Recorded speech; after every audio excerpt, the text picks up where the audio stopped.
नमस्कार। एक बार फिर से आप सभी का बहुत बहुत स्वागत है परीक्षा वर्ल्ड के इस यूट्यूब चैनल में। दोस्तों, हमने जो जीव विज्ञान का क्रैश कोर्स स्टार्ट किया था टॉपिक वाइज एमसीक्यूज का, उसको आज हम और आगे बढ़ाएंगे तथा आज हम एक और मोस्ट इम्पॉर्टेंट चैप्टर कवर करेंगे। यहाँ पे एक्चुअली इस वीडियो में हम दो इम्पॉर्टेंट चैप्टर को कवर करेंगे, अनुवांशिकता और जैव उर्वरक। काफ़ी छोटे से चैप्टर ये हैं तथा इनसे जुड़े जितने भी इम्पॉर्टेंट, इन दोनों चैप्टर से जुड़े जितने भी इम्पॉर्टेंट एमसीक्यूज बन सकते हैं उन सभी को आज के इस वीडियो में हम डिस्कस करने वाले हैं। तो ये हमारा टॉपिक वाइज एमसीक्यूज का जीव विज्ञान का छठा वीडियो है। तो चलिए वीडियो को शुरू करते हैं। सबसे पहले हम आनुवंशिकता के एमसीक्यूज को डिस्कस करेंगे, फिर उसके बाद हम लास्ट में जैव उर्वरक से जुड़े एमसीक्यूज को डिस्कस करेंगे। तो चलिए वीडियो को शुरू करते हैं।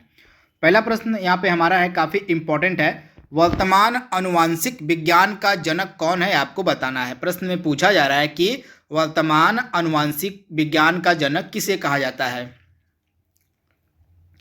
तो वर्तमान आनुवांशिक विज्ञान का जनक हम कहते हैं ग्रेगर जॉन मेंडल को, यानी कि G.J. मेंडल जिनका शॉर्ट फॉर्म होता है, उन्हीं को हम वर्तमान आनुवांशिक विज्ञान का जनक कहते हैं। यानी कि ऑप्शन आपका जो ए है यहाँ पे 110% सही है, ग्रेगर जॉन मेंडल। तब इसे ध्यान दीजिएगा, आनुवंशिकता की जो खोज है इसी मेंडल के द्वारा ही की गई थी।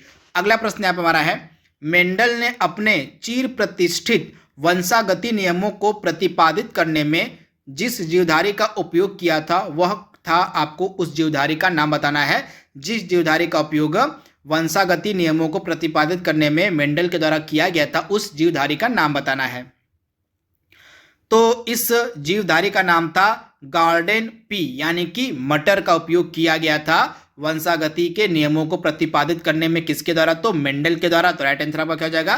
गार्डन पी यानी कि मटर। तो ऑप्शन आपका यहाँ पे बी बिल्कुल सही है। तथा जो मेंडल है इसको आनुवांशिकी का पिता भी हम कहते हैं। तो ये सारी चीजें आपको याद रखनी है। अगला प्रश्न यहाँ पे हमारा है, मेंडल का आनुवांशिकता का सिद्धांत किस पर आधारित है, आपको बताना है। तो मेंडल का आनुवांशिकता का जो सिद्धांत है यह किस पर आधारित है? तो यह लैंगिक जनन पर आधारित है। यानी कि ऑप्शन आपका सी बिल्कुल सही है। मेंडल का जो आनुवंशिकता का सिद्धांत है यह लैंगिक जनन पर आधारित है। तो ऑप्शन आपका सी यहाँ पे बिल्कुल सही है। अगला प्रश्न यहाँ पे हमारा है, जीनोम चित्रण का संबंध निम्नलिखित में से किससे है? तो जीनोम मैपिंग यानी कि जीनोम चित्रण का जो संबंध है इनमें से किससे है? तो जीन्स के चित्रण से। यानी कि ऑप्शन आपका यहाँ पे बी बिल्कुल सही हो जाएगा। जीनोम मैपिंग यानी कि जीनोम चित्रण का संबंध होता है जीन्स के चित्रण से। यानी कि ऑप्शन आपका यहाँ पे जो बी है बिल्कुल सही है। अगला प्रश्न यहाँ पे हमारा है, जीवों में आनुवांशिक लक्षण संतान में ले जाए जाते हैं किसके माध्यम से, आपको बताना है। तो जीवों में जो आनुवांशिक लक्षण है ये संतान में ले जाए जाते हैं किसकी सहायता से? तो क्रोमोसोम के द्वारा। यानी कि ऑप्शन आपका जो बी है बिल्कुल सही है। क्रोमोसोम के द्वारा जीवों में जो आनुवांशिक लक्षण है वो संतान में ले जाए जाते हैं। तो आप इसे ध्यान दीजिएगा, क्रोमोसोम इसका राइट आंसर, आप इसे ध्यान दीजिएगा। अगला प्रश्न यहाँ पे हमारा है, और जीन क्या है? तो जीन जो है यह डीएनए का एक भाग होता है। आप इसे ध्यान दीजिएगा, जीन जो है यह डीएनए का एक भाग होता है। किसका? तो डीएनए का एक भाग होता है। डीएनए का पूरा नाम क्या होता है? आप याद रखिएगा, डीऑक्सी राइबो न्यूक्लिक अम्ल। डीएनए का पूरा नाम क्या होता है? डीऑक्सी राइबो न्यूक्लिक एसिड यानी कि अम्ल इसका पूरा नाम होता है। आप इसे ध्यान दीजिएगा, इंपॉर्टेंट यह प्रश्न है। तथा डीएनए की जो खोज है यह किसके द्वारा की गई थी? कई बार एग्जाम में यह भी पूछ लिया जाता है। तो डीएनए की खोज की गई थी जेम्स वॉटसन एवं फ्रांसिस क्रिक के द्वारा। तो यह फैक्ट भी आपको याद रखना है। अगला प्रश्न यहाँ पे हमारा है, जीन के भीतर अनुक्रम आधार में परिवर्तन क्या कहलाता है? तो जीन के भीतर अनुक्रम आधार में परिवर्तन क्या कहलाता है? तो यह कहलाता है उत्परिवर्तन। यानी कि ऑप्शन आपका ए बिल्कुल सही है। जीन के भीतर अनुक्रम आधार में जो परिवर्तन होता है उसको हम कहते हैं उत्परिवर्तन यानी कि म्यूटेशन। तो ऑप्शन आपका ए जो है बिल्कुल सही है। अगला प्रश्न यहाँ पे हमारा है, हमारे शरीर में आनुवांशिकता की इकाई को क्या कहा जाता है? तो हमारे शरीर में आनुवांशिकता की इकाई को हम क्या कहते हैं? तो आनुवंशिकता की इकाई को हम कहते हैं जीन, यानी कि ऑप्शन आपका यहाँ पे बी बिल्कुल सही है। आनुवंशिकता की जो इकाई होती है उसको हम जीन कहते हैं, तो आप इसे ध्यान दीजिएगा, इंपॉर्टेंट यह प्रश्न है। इसके बाद अगला प्रश्न यहाँ पे हमारा है, और किसी भी प्रजाति में गुणसूत्र की संख्या निम्नलिखित में से उसमें क्या परिवर्तन होता है आपको बताना है। तो प्रश्न में पूछा जा रहा है किसी भी प्रजाति में गुणसूत्र की संख्या आपके पास चाल दी गई है, आयु के साथ बढ़ती है, आयु के साथ घटती है, या स्थिर रहती है, या वजन के साथ बढ़ती है। तो दिए गए प्रश्न का राइट आंसर हमारा क्या हो जाएगा, किसी भी प्रजाति में जो गुणसूत्र की संख्या होती है वह हमेशा स्थिर रहती है, यानी कि ऑप्शन आपका जो सी है बिल्कुल सही है। गुणसूत्रों की जो संख्या होती है वो कांस्टेंट यानी कि स्थिर रहती है, तो आप इसे ध्यान दीजिएगा, इंपॉर्टेंट प्रश्न है। गुणसूत्रों की जो संख्या होती है वो आयु यानी कि एज और वजन के साथ परिवर्तित नहीं होती है, हमेशा स्थिर रहती है। अगला प्रश्न यहाँ पे हमारा है, जीव कोशिकाओं में आनुवांशिक लक्षणों में नियंत्रण में निम्नलिखित में से कौन उत्तरदायी, यानी कि आपसे पूछा जा रहा है कि जीव कोशिकाओं में आनुवांशिक लक्षणों के नियंत्रण के लिए निम्नलिखित में से कौन उत्तरदायी है। तो जीव कोशिकाओं में आनुवांशिक लक्षणों के नियंत्रण में डीएनए जो है वह उत्तरदायी होता है, यानी कि ऑप्शन आपका यहाँ पे सी बिल्कुल सही है। डीएनए जो है वह उत्तरदायी होता है जीव कोशिकाओं में आनुवांशिक लक्षणों के नियंत्रण के लिए, तो ऑप्शन आपका यहाँ पे सी बिल्कुल सही है, डीएनए। अगला प्रश्न यहाँ पे हमारा है, डीएनए में जो मौजूद शर्करा होती है उसको हम क्या कहते हैं। तो डीएनए में मौजूद शर्करा कौन सी होती है, तो वो होती है डीऑक्सीराइबोस। क्या होती है, तो डीएनए में जो मौजूद शर्करा होती है उसको हम क्या कहते हैं, डीऑक्सीराइबोस। तो राइट आंसर आपका क्या हो जाएगा, डीऑक्सीराइबोस, यानी कि ऑप्शन सी आपका बिल्कुल सही है। अगला प्रश्न यहाँ पे हमारा है, डीएनए की खोज किसके द्वारा की गई थी, इंपॉर्टेंट प्रश्न है।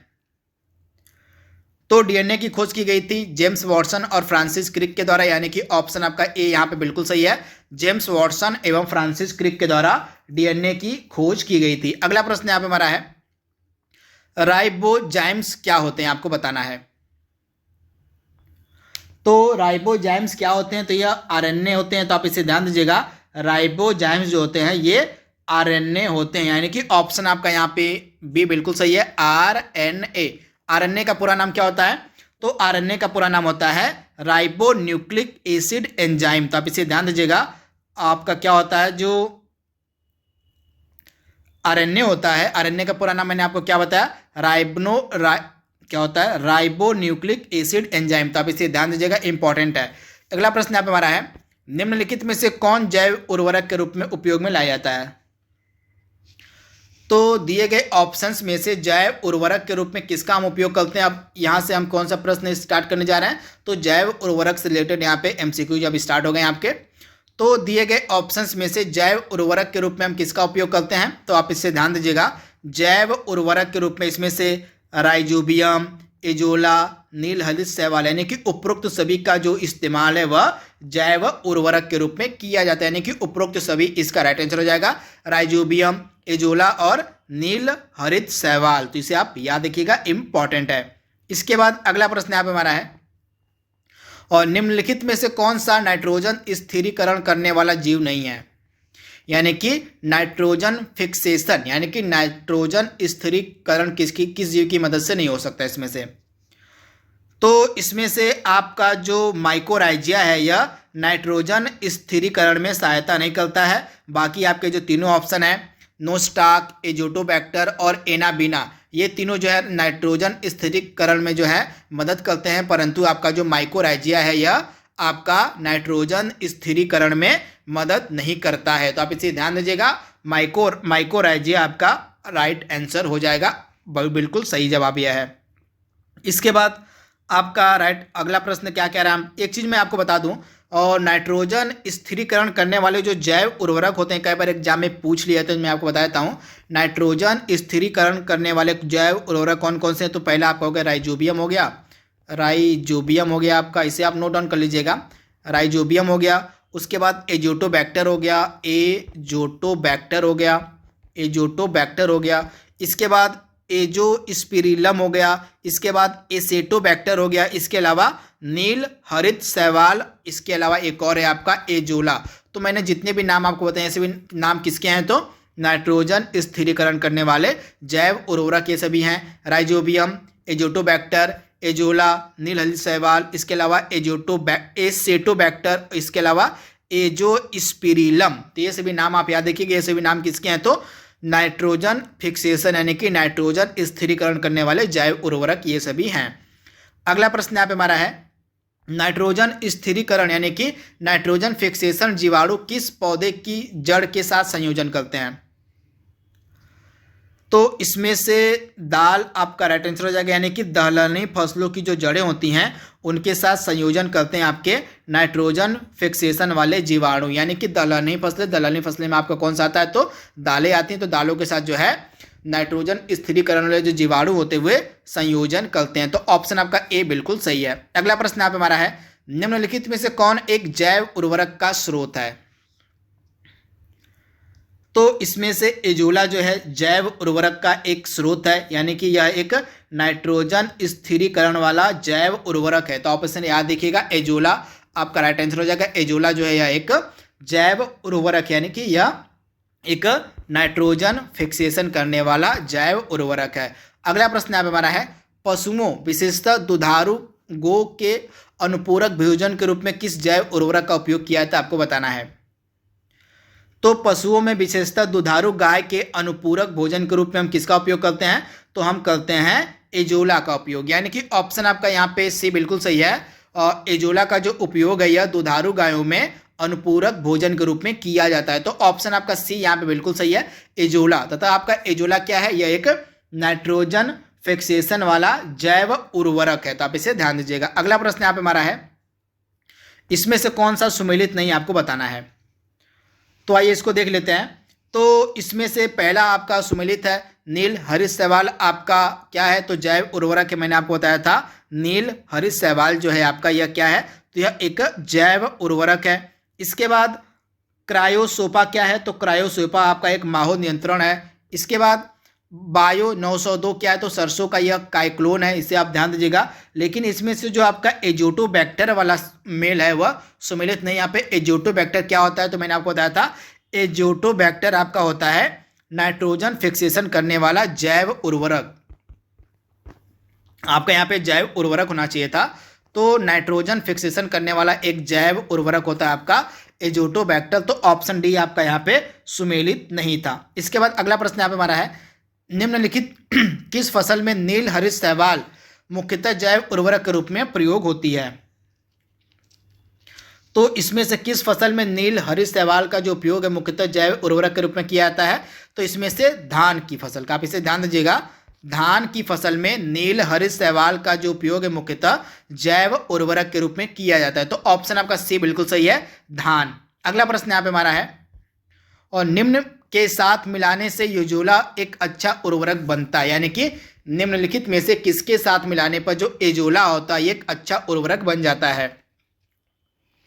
तो नील हरित शैवाल के साथ मिलाने पर जो आपका एजोला होता है यह एक अच्छा उर्वरक बन जाता है। तो आप इसे ध्यान दीजिएगा, नील हरित शैवाल के साथ मिलाने पर। तो ऑप्शन आपका जो यहाँ पे ए है बिल्कुल सही है। और सोयाबीन में नत्रजन स्थिरीकरण यानी कि नाइट्रोजन फिक्सेशन के लिए जिम्मेदार बैक्टीरिया कौन सा होता है? तो सोयाबीन में नत्रजन स्थिरीकरण यानी कि नाइट्रोजन फिक्सेशन के लिए जो जिम्मेदार बैक्टीरिया होता है वह कौन सा होता है? तो वह होता है आपका राइजोबियम जैपोनिकम। राइट आंसर आपका क्या हो जाएगा? राइजोबियम जैपोनिकम जो बैक्टीरिया होता है वह सोयाबीन में नाइट्रोजन फिक्सेशन के लिए जिम्मेदार होता है। तो ऑप्शन आपका बी यहाँ पे बिल्कुल सही है, राइजोबियम जैपोनिकम। अगला प्रश्न यहाँ पे हमारा है जो कि आज का लास्ट प्रश्न भी है, इनमें से कौन सा पौधा नाइट्रोजन स्थिरीकरण में सहायक नहीं है? तो इसमें से कौन सा पौधा नाइट्रोजन स्थिरीकरण में सहायक नहीं है?